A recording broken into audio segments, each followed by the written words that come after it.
Hello and welcome to another episode of the Our Town Hall Manchester STEM Careers podcast. Today I have with me Laura Price, who is the Business Improvement Specialist at Kenny Waste Management. Kenny Waste Management are our waste team throughout the entire life cycle of the Our Town Hall project, and we're going to learn a little bit more about the sort of work they do behind the scenes and find out a little bit more detail about the sort of stuff they're doing. So firstly, hello Laura. Hi. Nice to meet you. I think we'll just start off by just letting you introduce yourself in a little bit more detail. Tell us a bit about Kenny Waste as a company, the sort of stuff they're doing, particularly what they're doing on this project. Yes, so I'm Laura and I work in business improvement at Kenny Waste Management. So that involves looking at systems, training staff, evolving the company and what we can offer our customers, and just keeping us competitive in what is like an ever-evolving industry. Kenny Waste Management is one of the largest waste management companies in the Northwest. It started out as a family-run business by brothers John and Ted, and has grown massively, especially over the last few years. While I've been there, we've sort of tripled, maybe even quadrupled in size. Wow. So we have our own fleet of trucks, so we service the Greater Manchester area with skips, trade waste, and we also work nationally. So with big like construction companies, we work with waste partners that we approve over the UK, so we can arrange skip hire pretty much anywhere. Okay, yeah, so it's sounds like to me it's anywhere but also on any scale almost as well. Yes, yeah. So if you're doing a bit of a renovation at home, you can get a bit of an advert, this isn't it? if you're doing a bit of something at home, a bit of a project, you can get your skip, but if you also service enormous projects along like 3, 4, 5 year. Yeah, definitely, yeah. So okay. Right, that's wicked. Okay, well, I think what I'm looking forward to sort of delving into a little bit here is finding out a bit more about what goes on in waste management other than just collecting waste, because I'm certainly envisaging the wrong thing, and I'm sure other listeners will be as well, that it's just collect stuff in a skip and some people throw it into other skips when they get to the yard or whatever it might be. It's got to be well off the mark, I'm sure. But what sort of stuff are you doing with the town hall? Because we probably don't see it all on site. I'm looking out of a window now and I can see something with the Kenny Waste stamp on it, big skip, and it'll be full of waste. But we don't see what happens when you collect it. What happens with all the stuff you get from enormous sites like this when you take it back to different sites around the area? yeah, so like you say, you don't think about what happens to the waste, same as on a construction site like this, or when you throw something in the bin at home. But when we're working with sites like this, or any of our jobs, what happens is you obviously fill the skip, we come and collect the skip, we bring it back to our facility, it's tipped on our yard, and then we have compliance officers, and they look at what waste is in the skip, and then we report on that. So whether it be 10% metal, 15% wood, 20% like commingled fine material. So they report on all that. We take pictures of the waste, and then the waste, depending on what type of waste it is, goes through our waste management plant. Right. So we have like a trommel, we have picking lines, so staff picking the waste out, etc. Some like wood just gets moved into a bay. So there's like 40, 50 people on site going through, separating all the materials. Right. Okay. And then the waste from that goes through a process, through our trommel, through our plant system, through shredders, it be shredded, and then it goes onward to its next destination. Oh, so a lot of it you sort to a certain point, but then you essentially pass it on to third parties, or do you sell it on in any instances? Some waste metal is like sold on. Some plastics can be sold on, but the majority of the waste leaves our facility at a cost.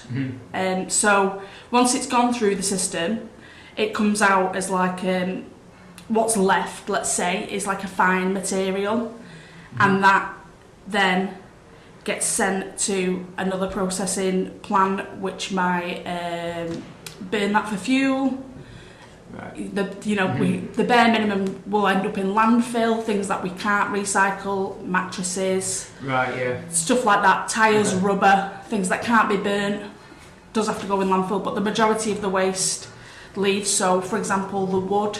So The wood goes to like another recycling facility where it gets turned into like rabbit bedding. Okay. Do you know, reuse? Yeah.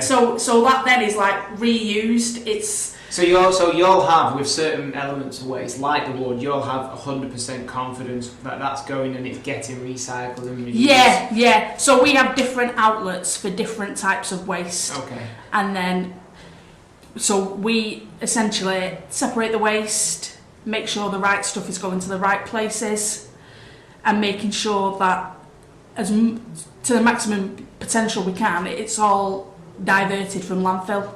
Right, okie dokie, yeah, and it's also out in your contracts between one organisation and obviously you've got certain terms that say it's all going to be recycled or it's partly going to be recycled. Yeah, so and then all waste is tested to make sure that it does reach certain criteria, so that it's not got elements of hazardous waste or waste that's destined for landfill in it.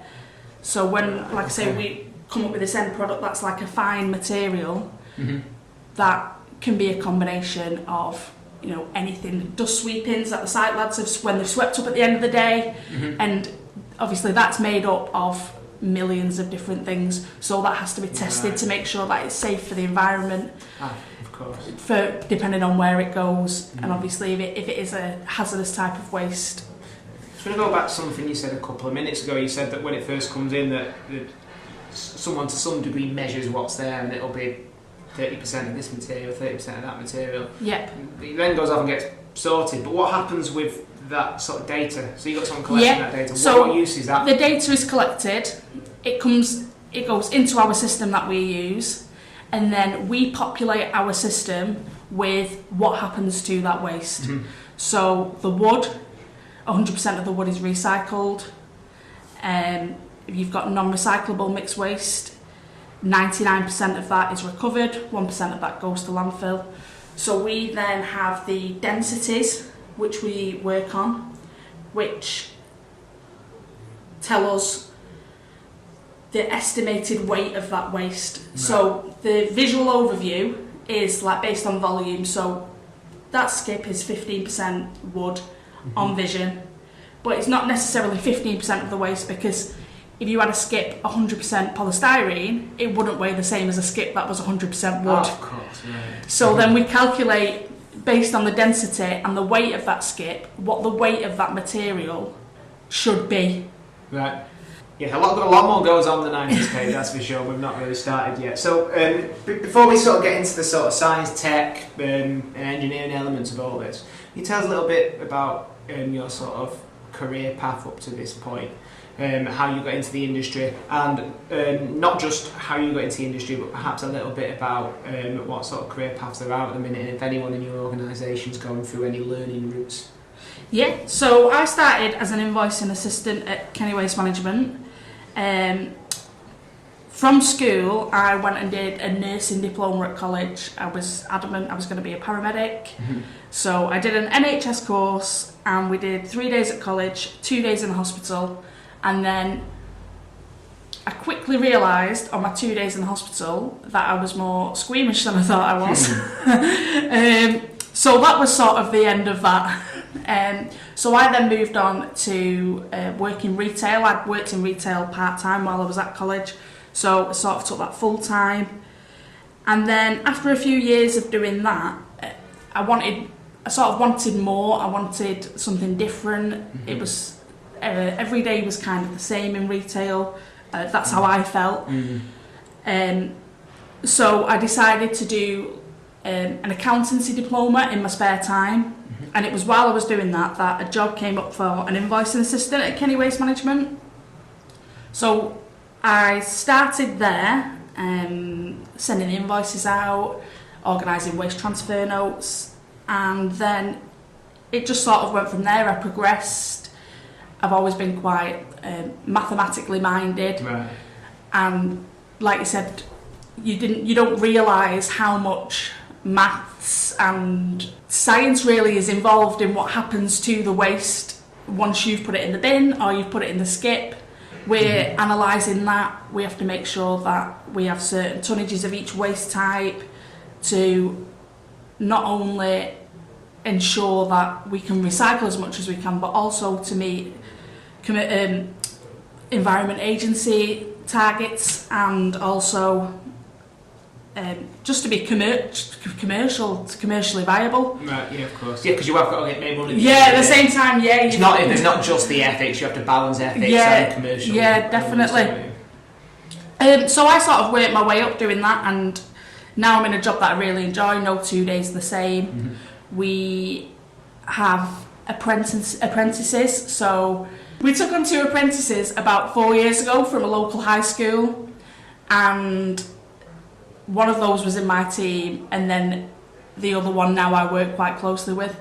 So I also find that element of it really rewarding, like teaching somebody. These were kids fresh out of school, never stepped foot in a workplace, let alone an office, which, you know, the average age is probably like 35. It's quite an intimidating environment to walk into, fresh from school. You've got no idea. So I find that really rewarding, especially now they're both like flourishing in their careers. Yeah. What were they studying while they were doing the apprenticeship? Business admin. Right, okay, yeah, so it was that starting point for them which sort of gave them opportunity to go any route they wanted after that? Yeah, definitely. So one of the girls, she's no longer with us, but she's a prison officer now. Oh, wow. Yeah, so the major career change. And the other girl, she's now working towards doing a diploma in accounting. She works in our accounts team. So they've both really sort of made something from themselves from when you look at those timid schoolgirls that turned up on the first day terrified. And I guess that's the big element of the apprenticeship when they're going in at that age 16, whether it's when they left school. It's not just learning the work that you do and what goes on at Kennyways, it's about learning about themselves, isn't it? Yeah, definitely. Yeah. So there's a rewarding element for you guys as an organisation to watch them prosper regardless of where they end up in the end. Yeah, 100%. Excellent, fantastic. Okay, I'm going to move on to the sort of big bulky question now that we've got for you, that we ask everyone who comes on this podcast, and that's around the S, the T, the E and the M of STEM, so science, technological, engineering and mathematics. Then they are, just for reference, adding an A into there, a few people now for arts, but we'll leave it out for now. We're in STEAM, not STEM. So I'm going to ask you for each element just to give us a very brief summary of where you may find that in your role within your organisation, or just in your organisation in general, if not within your role. So we'll start with the science. So we do a lot of work on carbon, which is massive at the moment. Obviously reducing carbon is really important for the environment. We work with the government figures to calculate the carbon that is produced from collecting waste and then what happens to it. So if you collect, we'll go back to wood. If that wood is sent to landfill, it generates so much carbon per kilogram. If the wood is burnt, it generates a lot of carbon. But then if the wood is recycled and reused, less so.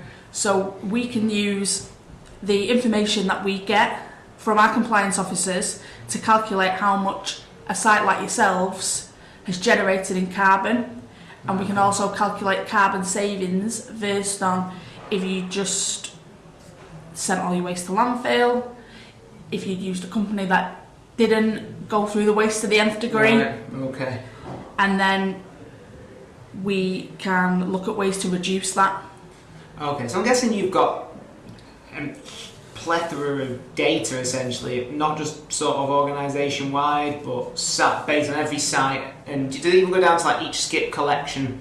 Yeah, so even if you had to skip at your house, so you're doing a little bit of DIY, we would still go through that and say, this is what was in that skip and this is what's happened to it, so that we can report as a company and not just for companies. Right, I see what you mean, yeah. That's quite exciting, yeah, so you're running, I'm just envisaging all sorts of infographics and graphs coming off, and just trying to put it into a picture here for anybody who's listening and curious, that you've essentially got sheets and sheets of all different details of emissions from this material, that material, site 1, site 2, and you can sort of present that however you please and whenever. Yeah, you 100%. And we can also use it to create leaderboards for construction companies with sites across the UK. That's cool. We have like field account managers that go out to sites and show them best practice with waste, what can be reused on site before it even comes to us, what they can recycle, reuse before they put it in the skip. Mm-hmm. So then what we're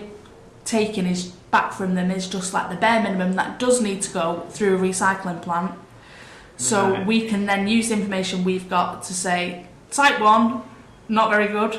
Site 2, they're doing great at this. And then Right. companies can use that to, spur the site managers on, try and get, a little bit of healthy competition, keep the waste as interesting as you can. All I'm thinking now throughout this is I wonder how much carbon I had when I did my patio last year. Yeah. But mind you get people coming along taking stuff out your skip. There was nothing left in ours by the time it was collected. But that's really interesting that. Right, moving on to the T from the STEM, so the technology. So we try and be evolving, and over the last couple of years we've been working with the University of Manchester, and we've developed a image recognition system. So when the waste is tipped at our facility, we can take pictures of the waste, and then using AI we can say what's in that skip. Wow. So it completely eliminates your compliance officer. Oh wow, that's incredible. Yeah, so it frees them up, and then it also allows us to do what we do best across the UK. So we can give it to our waste partners that we use who might not have a compliance officer. Mm-hmm. They might be a smaller skip company, or they might just not have the space on their site for all this data that's being recorded. They might not have anyone at their end who can do anything with it. Yeah. So what they can do is they can just take a couple of pictures of the waste once it's been tipped, and then the system that we've built is trained then to say, that's a black bin bag, that's a piece of wood, that's a piece of metal, there's 10 bricks. Wow. And it sort of feeds back then into our system where we can generate our reports on it. And all that just from a camera with a little bit of AI sat behind it. Yeah. So it's developed now into like a mobile app. Oh, so you don't even need any hardware. It's just Yeah. on the work phones. You can just have it on your work phone. Yeah, so it completely eliminates that, and it eliminates human error. Right. Yeah. It wasn't easy. There was, a group of us sat for months annotating pictures of waste, training it. Of course, because it's a learning machine. Definitely. So it does its work based on knowledge you feed into it. Yes, yeah. See, this is something that we're getting more and more from, and I'm getting from these podcasts certainly, is the amount of like AI and technology used in construction and subcontractors is beyond anything that you can think of. It's and I'm guessing that's going to develop further in the future one way or another, isn't it, and only get bigger. Yeah, 100%. We're not actively using it yet. It's still sort of in its finalisation processes. Yeah. But we have trialled it, and it does work. So, that's sort of really exciting for us. We'll be the first waste management provider who can offer this technology. Yeah, that's huge, isn't it? So, that's fantastic. Yeah. Brilliant. Okay, so we are moving on to the engineering element. So when I go through these with people, I sort of think to myself, which one's going to challenge them, and I'm curious to see where you go with this. So fire away. So not myself specifically, but we fabricate all our own skips. Oh, okay. We have welders on site who fix the skips, refurbish skips, and also build them. Mm-hmm. We also are a social enterprise. We have a separate company, Kenny Waste Management Social Enterprise, which is currently working with colleges to get apprentices in welding, who can then come and work, and we can create our own workshop where we are self-sufficient in building skips, using them ourselves, selling them, and using the social enterprise to get people into employment, but also through like a viable business channel. Right. Okay. So, do you make the skips for yourself? I've got a question about that in a second. But do you make them for other people as well? Because there's, I mean, a lot of skip providers who are just too small to make their own skips. So do you end up making them for other organisations? We don't at the moment. We do just make them for ourselves. But this is something that the social enterprise will aim to change. Right, as a means of growing the business. Yeah, as a means of growing the business. So we'll be able to take apprentices on. Mm-hmm. They'll be able to do a qualification in welding whilst having a full-time job and building the skips. And then once we're at the capacity Mm-hmm. where we can then sell them on to other people, Mm-hmm. I believe we will do so. But at the moment, because it's only a small Mm-hmm. team, and you'd be surprised how many skips we have. Well, that was the question I was coming on to, thinking you've got a dedicated team to build skips. I thought, do you not get to a point where you've got enough skips? But so the question, how many skips do you have? Well, I would say we have over 1,000 skips. Wow. Yeah, in an ideal world, the majority of time, they're not at our depot. Yeah, they're of out course. on somebody's driveway, in somebody's construction site. Right, okay. I'm Yeah. guessing they're always getting holes in them and rusting away and so forth, aren't they? Yeah, So there's yeah, constantly it's- maintenance to do. Yeah, 100%, because they're out all weather. They're not, they're never under shelter. Mm. You don't know what's going in them. Mhm. And when they're picked up and put back down, especially if they're full of like heavy material, Mhm. they're constantly like being bashed. Yeah, that's it. Damage is yeah. inevitable. They're sort of built as such to take. Yeah, Okay, definitely. Yeah, and a lot of respraying to try and keep them that shiny yellow colour. Right, because when Yeah. obviously people on site are just chucking things in, and then Yeah. they get scratches or it gets knocked by a forklift truck. Yeah, in no world is the skip going to get taken care of. Yeah, it's not. It's got to get hammered, isn't it? So, right, last but not least is the maths element. Again, of your job or any other job within your organisation. Yeah, so there is a lot of maths involved in waste management, more than you'd think. As I mentioned earlier, there's densities of the waste, and then calculating them into what the weight might be. Mm-hmm. Also, we generate waste reports, which says how much waste has gone to landfill, has been disposed. We do them on volume and we do them on weight. So there's a lot of maths involved in the background, calculating this is what's come in, this is what's gone out, this is where it went, what came in and what went out, and sort of cross-referencing them. And it's really interesting because what comes in is a massive unknown. So we can never predict, oh, in March we're going to spend this much on getting rid of our waste, because we just don't know what people are going to bring us. Yeah, it's impossible to Yeah, predict, isn't it? so we do a lot of work trying to predict, looking at trends, looking at the sort of sites that we're on and trying to predict what will go in the skip, and also working with sites to do that for them before the project begins so that they can estimate their costs. So if we say that you're a house builder building 50 houses on 1,000 square metre plot, Yeah. this is the average sort of waste that we've taken Like typically from previous projects. from previous projects. Yeah, so we can say this is hypothetical. For each plot you build, there'll be 7.5 tonnes of waste. Right.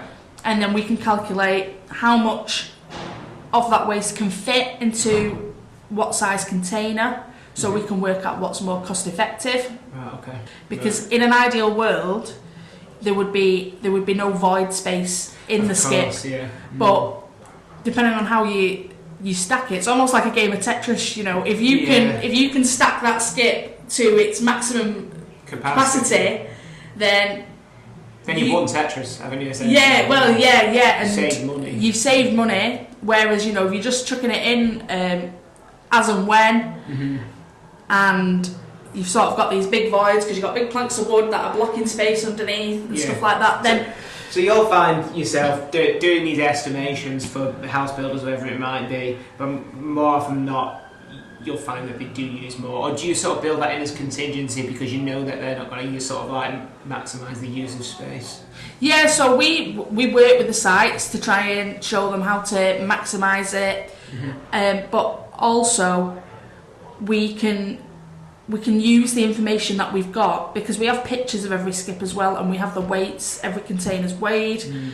So then we can look at, okay, this is the average weight of a skip. This is the average weight of a skip that has been filled to its full potential, and we can also look at the waste that's come out of them. So again, on a commercial aspect, we can see what is most cost effective for us. We can use that to plan our costs, and we can use that to reduce our costs to our customers. If, you know, we say to a customer, if you can fill your wood skip like this, and it is 100% wood, you've got no contamination in it, then we can take that wood and it can go straight out to our wood recyclers. And that is saving us money, because it doesn't have to go through our processing plant, which obviously costs a lot of money to run. It's electric. It's got 10, 12 people on a picking line who all have to be paid. So if you can fill that skip with just wood, then we can send that straight out to the recycler. We don't have to pass on any of the processing costs to you. Right, of course, yeah. Yeah, so it's all about looking at what's being produced, what's coming in, and what's going out. But as I say, very difficult for us to sort of forecast anything, because we have no idea what's coming in. Yeah, of course, yeah. So going back to the AI things and how that links to maths, you said how the sort of AI machine can look and learn what's there. Can it tell, or will it be able to tell, sort of like the weight of each element of waste looking at it, or just a percentage? So it can give like an estimated based on densities. So it can we tell the system what the skip as a whole weighed, and then using densities, it can say, I think there's 200 kilograms of wood there, right? And we can obviously continue to train that. Right, yeah, and it gets smarter and smarter. Yeah, definitely. Hopefully doing a lot of the maths for you, I'm guessing. Yes, yeah. Right, but you're always going to need... I can't remember who it was now, but in the previous podcast we did a very similar conversation about AI, and they said even though it takes away certain jobs, the great thing is that it's only ever as smart as what you tell it to do. So you're always going to need someone to feed it the right information continuously in order for it to maintain its intelligence, essentially. Yeah. So it sort of takes away those like boring, repetitive jobs. So we can then focus on the information that it's given us to create the reports that we need. Yeah, get the information we need more efficiently than you currently do. Yeah, but it sort of saves, somebody standing out in all weathers taking pictures and recordings of skips. It saves on having to, well, it's not even, it reduces that human error. So what you see as 15% wood, I might not see as 15% wood.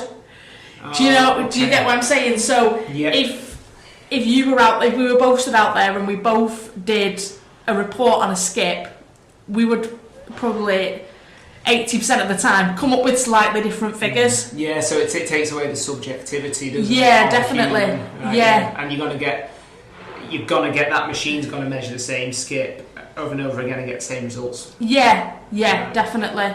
And it just keeps it factual, because it can be busy out there.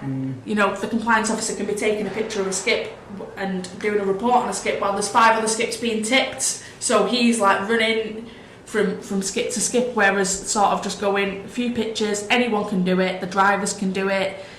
It sort of removes that element of human error, mistakes. Right. When he goes on his dinner and you've got somebody else doing it, you're not getting that same sort of level of I get what you mean. There's no there's no continuity in the data.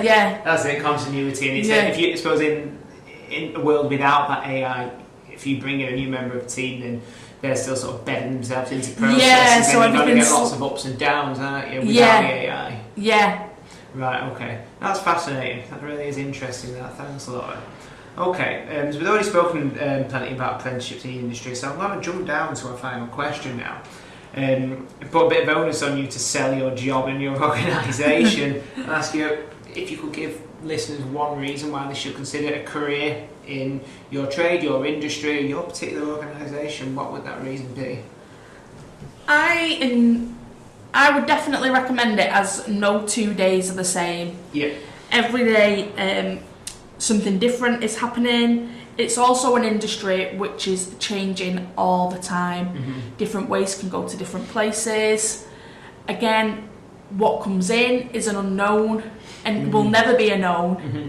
And that just sort of keeps every day exciting with, you don't know what's going to happen next. I know it's only waste. It seems difficult to be excited about. I think though there is something to be said for that, because it's particularly pertinent at the minute with all the talk around sort of like carbon emissions and so forth, and everyone's more aware of it than they ever have been. And that's the theme coming up in all these podcast recordings, is people saying no day's the same, everything's changing.